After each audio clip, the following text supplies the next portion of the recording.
আমৃত্যু ভালোবাসি তোকে, পর্ব 2, লিখেছেন সালমা চৌধুরী। এত বছর পর নিজের রুমটা আশ্চর্যান্বিত নয়নে দেখছে আবির। সেই পরিচিত ঘ্রাণ, যেখানে সে নিজের জীবনের 12টা বছর কাটিয়েছিল।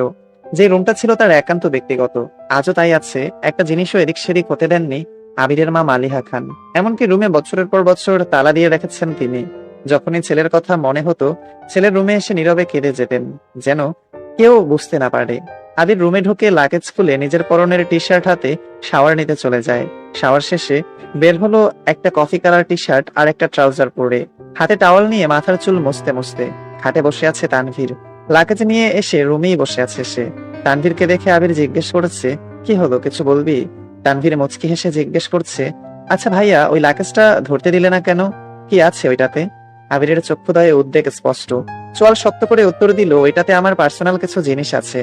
তানভীর হাসতে হাসতে উত্তর দেয়, সেই পার্সোনাল জিনিসগুলো দেখতে চাচ্ছে আমার অবুঝ মন, কি করব বলো?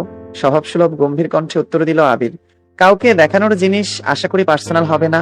তানভীর ভাইয়ের আপত্তিকর স্বর বুঝতে পেরে এই বিষয়ে আর কিছু বলেনি, শুধু জিজ্ঞেস করে, বিকালে কি বের হবে? আবির উপর নিচে মাথা নেড়ে হ্যাঁ সূচক সম্মতি জানায়। তানভীর কথা না বাড়িয়ে চুপচাপ বিদায় নেয় রুম থেকে। আবির খাটের এক কোনায় বসে মোবাইল হাতে নিয়ে গুরুত্বপূর্ণ কিছু চেক করতে ব্যস্ত হয়ে পড়ে। মেঘ নিজের রুমে ঢুকে শপিং ব্যাগ খুলে 3টা ড্রেস বের করলো। 3টা জামাই অসাধারণ সুন্দর, 2টা গাউন ড্রেস আর একটা গর্জিয়াস কাজের 3 পিস। ল্যাপটপটাও খুলে দেখে তার প্রয়োজনীয় সকল অ্যাপ ব্রাউজার অলরেডি ল্যাপটপে সেট করা আছে। মেঘের দৃষ্টি যায় রেপিং পেপারে মোড়ানো বক্সের দিকে। রেপিং পেপার খুলতেই চোখে পড়ে 3টা উপন্যাসের বই, যেগুলোর উপরে ছোট একটা চিরকুটে লেখা, অ্যাডমিশনের পরে পড়বি। তার সাথে একটা ছোট বক্স, যেখানে এক বক্স রঙিন পাথর। মেঘের এই পাথরগুলো ছোটবেলায় খুব পছন্দ ছিল। তার সাথে একটা আইফোন 13 প্রো ম্যাক্স মোবাইলের বক্স। ফোন দেখে মেঘের চক্ষু চড়ক গাছ। এতদিন যাবৎ মনের কোণে সুপ্ত ইচ্ছে ছিল একটা আইফোন কেনার, কিন্তু কাউকে বলার মতো সাহস হয়নি তার। এগুলো দেখে খুশিতে গদগদ হয়ে পড়েছে মেঘ। ইন্টার সেকেন্ড ইয়ারে পড়াকালীন মেঘের যখন কলেজ, প্রাইভেট, কোচিং সব মিলিয়ে ব্যস্ততার দিন কাটছিল, তখন তানভীর তার পুরনো একটা ফোন দিয়েছিল মেঘকে। সিমটাও ছিল তানভীরের। বাসার মানুষের বাহিরে শুধু 3-4 জন বান্ধবীর নাম্বার ছিল সেই ফোনে। এমনকি স্যারদের কেউ নাম্বার দিতে নিষেধ করেছিল কড়া ভাষায়। তানভীর তানভীর বরাবরই বোনের ব্যাপারে খুব সিরিয়াস। ভাইরা বোনকে শাসন করে ঠিক আছে, কিন্তু তানভীর মেঘকে একটু বেশি শাসনে রেখেছে এত বছর। এইচএসসি পরীক্ষা চলাকালীন সময়ে নিজের মায়ের পেটের ভাই তানভীরকে এইচএসসি পরীক্ষা চলাকালীন সময়ে নিজের মায়ের পেটের ভাই তানভীরকে খুব সাহস করে বলেছিল, ভাইয়া, পরীক্ষা শেষ করে আমায় একটা নতুন ফোন কিনে দিবি? নিদৃষ্টিতে তাকিয়েছিল তানভীর, যেন মস্ত বড় অন্যায় করে ফেলেছে। তারপর মেঘ নতুন ফোনের আশা পুরোপুরি ছেড়ে দিয়েছিল। আজ সে না চাইতেই আইফোন পেয়ে গেছে, ল্যাপটপ পেয়ে গেছে। এ যেন মেঘ না চাইতেই জল। আনমনে ভাবছে, মনে হয় তানভীর ভাইয়া বলেছে ফোন আনতে আর ল্যাপটপ আনতে, না হলে উনি কিভাবে জানবে আমার ফোন নেই। এদিকে 1 ঘন্টা যাবৎ ফোনে মনোযোগ দিয়ে কি যেন কাজ করছে আবির। হঠাৎ আদি দৌড়ে এসে দাঁড়ায় দরজায়। আদি, ভাইয়া তোমায় খেতে ডাকছে। আবির বলল, যা আসছি। 10 মিনিটের মধ্যে সাদা শার্ট পরে রেডি হয়ে নিচে নামলো আবির। অসময়ে তেমন কেউ নেই নিচে। বিকাল 4টা বাজে। সবার খাওয়ার শেষ অনেক আগেই। মালিহা খান বসেছিলেন ছেলের জন্য।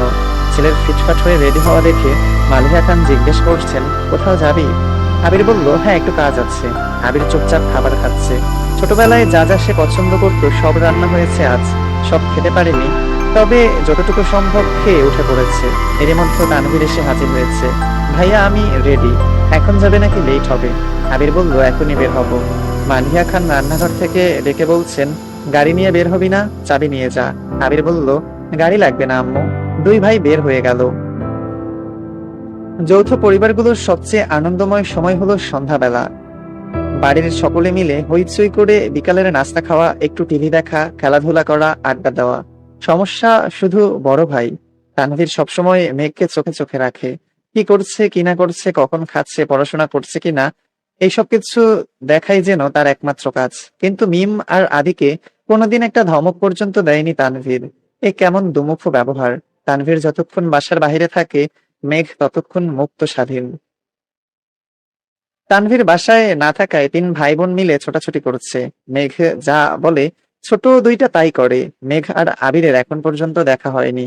মেঘ কোচিং থেকে এসে রুমে যে ঢুকেছিল, তার গিফট নিয়ে ব্যস্ততার তার গিফট নিয়ে ব্যস্ততার কারণে সবেমাত্র রুম থেকে নিচে এসেছে। অন্যদিকে আবির বাসা থেকে চলে গেছে আরো 2 ঘন্টা আগে। মেঘ, মিম আর আদির ছোটাছুটি শেষ হয় বড় আব্বু জনাব আলী আহমদ খানের বাসায় প্রবেশ দেখে। আলী আহমদ খান বাসায় ঢুকতে ঢুকতে নিজের স্ত্রী মালিহা খানকে জিজ্ঞেস করলেন আবির কোথায়। মালিহা খান উত্তরে বললেন, ও তো তানভীরকে নিয়ে বের হলো, বলল কি কাজ আছে। আলী আহমদ খান সোফায় বসতে বসতে মেঘের দিকে তাকিয়ে প্রশ্ন করলেন, পড়াশোনার কি অবস্থা আম্মু? মেঘ শান্ত স্বরে উত্তর করলো, আলহামদুলিল্লাহ ভালো বড় আব্বু। তবে তবে কি? প্রশ্ন করলেন আলী আহমদ খান। আমার ফিজিক্স আর ম্যাথে একটু সমস্যা, কোচিং এর সাথে কুলাতে পারছি না। প্রাইভেট গুলোতেও অনেকটা এগিয়ে গেছে। আলী আহমদ খান বললেন, ঠিক আছে, তোমার জন্য প্রাইভেট টিউটর নিয়ে আসবো, কাল বা পরশুর মধ্যেই ম্যানেজ করতেছি। তুমি চিন্তা করো না, মন দিয়ে পড়াশোনা করো আম্মু। তোমার ভাই তানভীর তো আমার কোনো কথা শুনে না, আর না শুনে তোমার আব্বুর কথা কোথা থেকে মাথায় ভূত চেপেছে রাজনীতি করবে। পড়াশোনার গুরুত্ব না দিয়ে রাজনীতিতে গুরুত্ব দিচ্ছে। তুমি পড়াশোনা করো ভালো করে, মেডিকেলে অথবা ঢাকা বিশ্ববিদ্যালয়ে যেন চান্সটা হয়ে যায়। জি বড় আব্বু, চেষ্টা করব। খেয়েছো কিছু তোমরা? আলী আহমদ খান জিজ্ঞেস করলেন। এবার উত্তরটা মিম দিল, হ্যাঁ বড় আব্বু, খেয়েছি আমরা। ঠিক আছে, এখন রুমে গিয়ে পড়তে বসো। 3 ভাই বোন কোনো কথা না বলে 3 দিকে যার যার রুমে চলে যায়। রাত 9টায় বাড়িতে ঢুকে আবির আর তানভীর খাবার টেবিলে খেতে বসেছেন 3 ভাই আর আদি। মেঘ, মিম কেউ নেই, রান্নাঘরে 3 ঝা খাবার রেডি করছে। বিকেলে আবির সাদা শার্ট পরে বেরিয়েছিল। সাদা শার্টের 2-3 জায়গায় একটু একটু রক্ত লেগে আছে, আর আবিরের হাতে 3টা ওয়ান টাইম ব্যান্ডেজ লাগানো। নজরে পড়ে ইকবাল খানের। কিরে আবির, তোর হাতে কি হয়েছে? শার্টেই বা দাগ কিসের? এ কথা শুনে ছুটে আসেন মালিহা খান। কি হয়েছে আবির? বুকের ভেতরে ছ্যাদ করে উঠেছে। একমাত্র ছেলের শরীরে একটা আঁচড়ও মা সহ্য করতে পারেন না। আবির বলল, তেমন কিছু না, হাতে একটু লেগেছিল, ঠিক হয়ে যাবে, চিন্তা করো না। আর কথা না বাড়িয়ে সিঁড়ির কাছে চলে যায় আবির। আলী আহমদ খান ছেলের দিকে তাকিয়ে প্রশ্ন করেন, খাবে না? না আব্বু, বিকেলে খেয়েছি, খিদে নেই, এই বলে রুমের দিকে চলে যায় আবির। আবিরের কণ্ঠ শুনে মেঘ রুম থেকে বের হয় তাড়াতাড়ি। এতগুলো গিফট দিল, অবশ্যই ধন্যবাদ জানানো উচিত। 7 বছরে ভাইয়ের মুখটাও দেখেনি সে। কিন্তু মেঘ রুম থেকে বের হতে হতেই আবির রুমে ঢুকে পড়েছে। মেঘের চোখে মুখে নীরবতা। নিচে গিয়ে সবার সাথে খেতে বসে। তানভীরও খেতে বসেছে হাত মুখ ধুয়ে। ইকবাল খান তানভীরের উদ্দেশ্যে বলে, তুই তো ছিলি আবিরের সাথে, কি হয়েছে বল। তানভীর বলল, চাচ্চু আমি তো ভাইয়ার সাথে বের হয়েছিলাম, কিন্তু পরে আমি পার্টি অফিসে চলে গিয়েছিলাম, তাই সঠিক জানি না। মেঘ যেন কিছু বুঝতে পারছে না। মেঘ যেন কিছুই বুঝতে পারছে না। বাড়িতে এসেছে 7-8 ঘন্টা হয়ে গেছে মানুষটার, অথচ সে এখনো দেখেইনি তাকে। তার মধ্যে আবার কি অঘটন ঘটিয়েও ফেলেছে। সে শুধু চাচ্চু আর ভাইয়ার মুখের দিকে তাকাচ্ছে বারবার। আহমদ আলী খান গম্ভীর স্বরে তানভীরকে বললেন, সে তো তোমার ভাই কম, বন্ধু বেশি। তাকে বলে দিও কোনো প্রকার মারপিট আর রাজনীতিতে যেন না জড়ায়। আর এটাও বলে দিও তাকে, তার বয়সটা কিন্তু আমি পার করে এসেছি। তাকে দেশে এনেছি মারপিট করার জন্য না, আমাদের ব্যবসার হাল ধরার জন্য। তানভীর বলল, আসলে বড় আব্বু সামান্য হাত কেটেছে ভাইয়ার। আলী আহমদ খান বললেন, থাক, আমায় কিছু বোঝাতে হবে না। কোনটা মারপিটের কাটা আর কোনটা কেটে যাওয়া তা আমি বুঝি। তুমি তো নিজের রাস্তা বেছে নিয়েছো। অন্তত তাকে বোঝাও এসবে যেন না জড়ায়। তানভীর বলল, জি বড় আব্বু। মেঘ আচমকা প্রশ্ন করে বসে, কি হয়েছে? তানভীর মেঘের দিকে চোখ রাঙিয়ে তাকিয়ে বলে, তুই চুপচাপ খা। ইকবাল খান বড় ভাইয়ের দিকে তাকিয়ে বলে, আবির কেন মারামারি করবে? এত বছর বাইরে ছিল ছেলেটা, এখানে ওর কে এমন শত্রু আছে?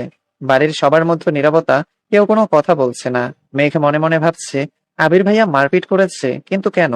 এত বছর ভাবতাম আমার ভাই পচা রাজনীতি করে, আমায় শাসন করে, কিন্তু আবির ভাই তো দেখা যাচ্ছে পুরাই হিটলার। যাই হোক, এই পর্যন্ত ছিল আমৃত্যু ভালোবাসি পর্ব 2। পরবর্তী পর্বগুলো খুব দ্রুত আসবে, শোনার জন্য চ্যানেলে চোখ রাখবেন। সবাই ভালো থাকবেন, সুস্থ থাকবেন, আর অবশ্যই নিজের যত্ন নেবেন। আজকে আসছি, আল্লাহ হাফেজ।